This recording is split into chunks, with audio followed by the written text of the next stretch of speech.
Alrighty, y'all. It is Wednesday, November the 19th. And shall we talk about these big, brave boys that are suddenly nothing but tears? Alrighty, y'all. Shall we talk about these big, brave boys?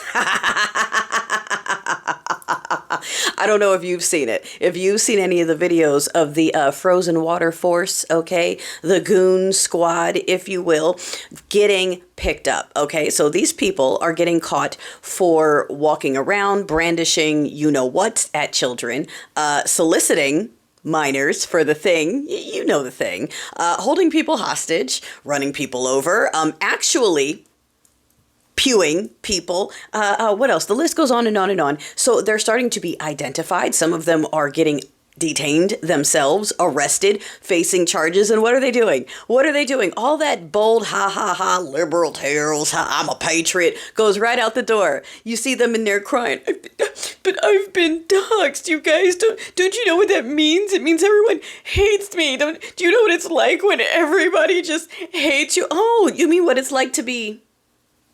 What it's like to know that a bunch of people just don't like you, except for the difference is I have no control over this body that this spirit was dumped into. You have every bit of control over your choice to become a piece of shit. All right. For money, for taxpayer money.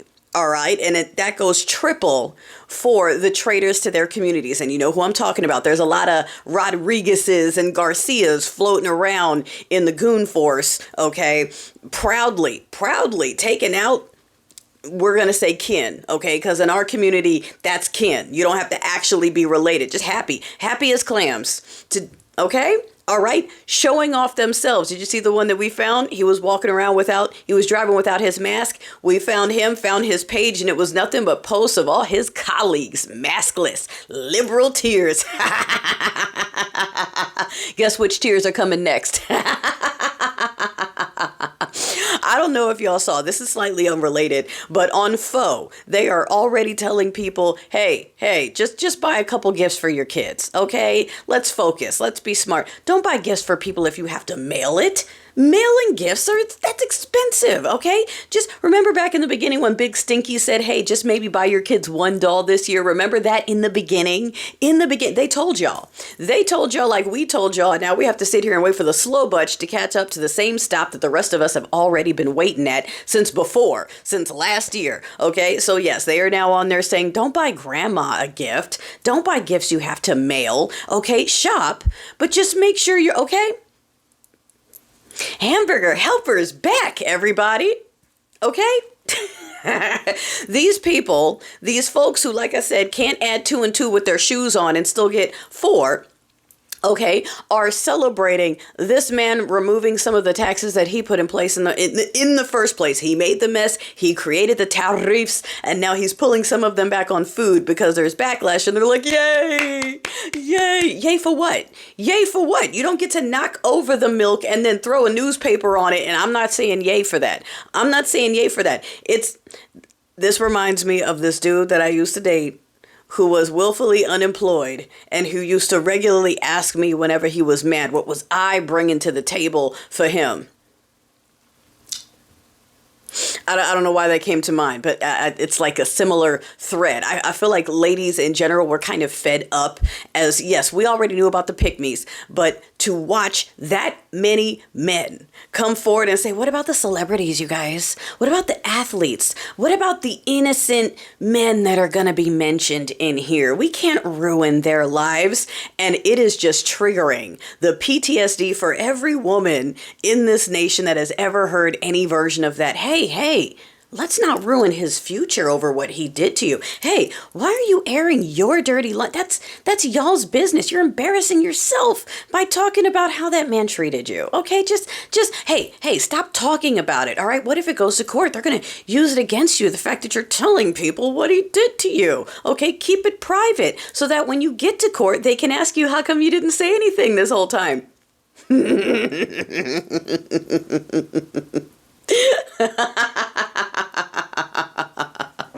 So So yes, we are watching the rabid squirrels get cornered, and it's going to get scratchier. Okay, you're already seeing it. You saw Clay Higgins was the lone politician who voted against the release of the you-know-whats, and first thing he did was start strong-arming constituents outside, a regular civilian dude with a phone, asking him, hey, what's up with that? And him trying to push him into the street, talking about calm down, when he's the one shoving him. That's the thing they like to do. They love to start something and then tell the other person that they need to calm down, because that's how they cover themselves. Look, this clear patriarchy, Team What's team wrapped in faith. I'm so happy that I lived to see the awakening of so many people going, oh, this is what's been holding us back. This is what's been fucking us over. These people are the problems. These folks can't do shit. Have you not noticed yet that all the requirements for things had to come way down once they got rid of opportunities for everyone else with the actual skills, and they just want Chad in there?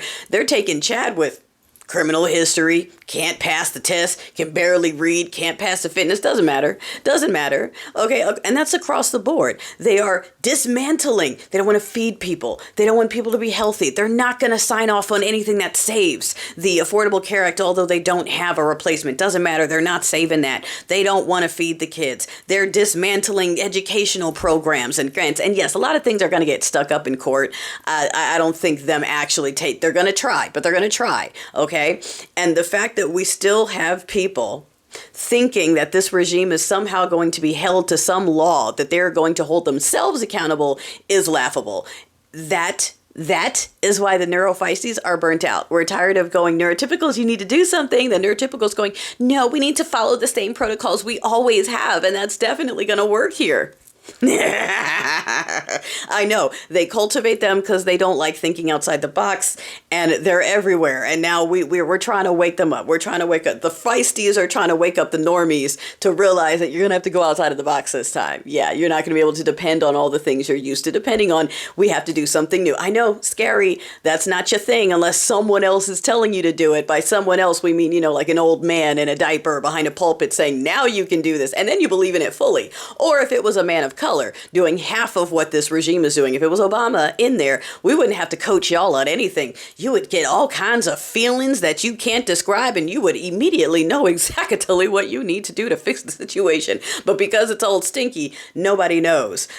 We are getting from the emails that are being drip dropped. And yes, let's remember that no matter what the DOJ does or doesn't release, there are multiple copies of things. There are emails and other things that the estate has, that other departments have, that private citizens have. So we're going to continue to see leaks. Speaking of leaks, we've got that phone call that may or may not be AI. Like I said, I heard the background music and he lost his voice. So, I mean, I don't know, but now we're talking about another one because that man flew that crown prince out here and hosted him with honors. That man had one of our journalists. What was it?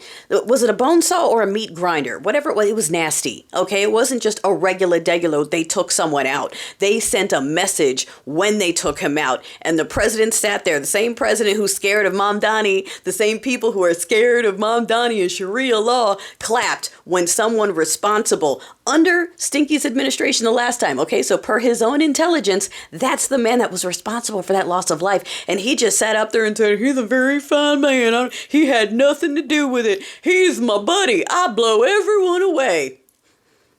Okay? Stop trying to get them to realize the hypocrisy. They have no bottom. They have no belief system. There is nothing there except for greed and ray-rayness and controlling people and nastiness. That's it. That is the culture. And of course, diddlery. Diddlery and defending. Diddlery. And now we have to sit here and have conversations about how bad is it? Where is the line? The people making fun of you because you don't know the difference between a man and a woman want to debate you on the difference between a woman and a girl with their full chest. The amount of men coming out going, well, it's the male Me Too, but they're all offenders. And they're all proudly coming out going, and I'm an offender. This society has treated me. Okay? All right. Don't forget. Let him keep talking. Let him keep talking. Ladies, I'm going to say it every day. This is going to be on us to clean up. Because you see what happens when we give the men unchecked power. You see this. You see this, right? We got work to do. We got work to do.